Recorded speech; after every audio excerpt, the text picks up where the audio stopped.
পৃথিবীর চারপাশে অদৃশ্য এক তড়িৎ ক্ষেত্রের খোঁজ পাওয়া দাবি করছে যুক্তরাষ্ট্রের মহাকাশ গবেষণা সংস্থা নাসার বিজ্ঞানীরা।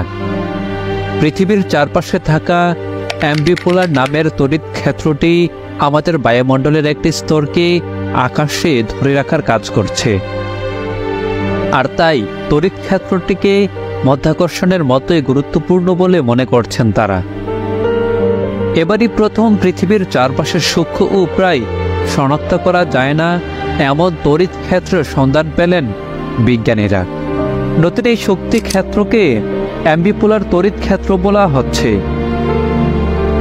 এই ক্ষেত্রের কারণ রহস্যময় বাতাসে সুপারসনিক বিভিন্ন কণা ক্রমাগত পৃথিবীর মেরু থেকে বেরিয়ে যাচ্ছে বলে ধারণা করা হচ্ছে। বিজ্ঞানীরা দাবি করছেন নতুন ক্ষেত্রের বিস্তারিত ব্যাখ্যা জানতে পারলে পৃথিবীতে কিভাবে প্রাণের বিকাশ ঘটেছে তা জানা যেতে পারে। গত শতাব্দীর 60-এর দশক থেকে বিভিন্ন মহাকাশ পৃথিবীতে প্রদক্ষিণ করতে শুরু করে। তখন বিভিন্ন মহাকাশ সংস্থা পৃথিবীর মেরুকেন্দ্রিক অদ্ভুত এক ঘটনা লক্ষ্য করে।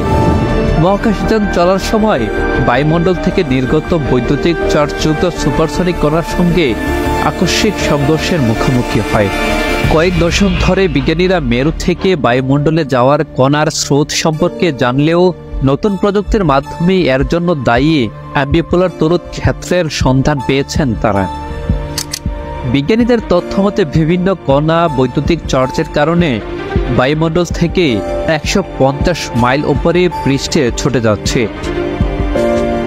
সেই উচ্চতা আমাদের বায়ুমণ্ডলের পরমাণু বিচ্ছিন্ন হয়ে ঋণাত্মক চার্জযুক্ত ইলেকট্রিক ও ধনাত্মক চার্জযুক্ত আয়রনের পরিণত হতে শুরু করে।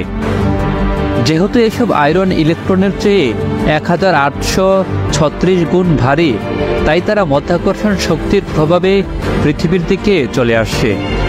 আবার যেহেতু তাদের বিপরীত চার্জ রয়েছে, তাই ইলেকট্রন ও আয়রন একটি তড়িৎ ক্ষেত্র দ্বারা একত্র হয়, যা তাদের উভয়কে টেনে আনছে। এই শক্তিকেই নাম দেওয়া হয়েছে অ্যাম্বিপোলার। তবে পৃথিবীর বিকাশের সঙ্গে সঙ্গে অ্যাম্বিপোলার তড়িৎ ক্ষেত্রটির প্রভাব সম্পর্কে এখনও সুনির্দিষ্টভাবে কোনো তথ্য পাওয়া যায়নি।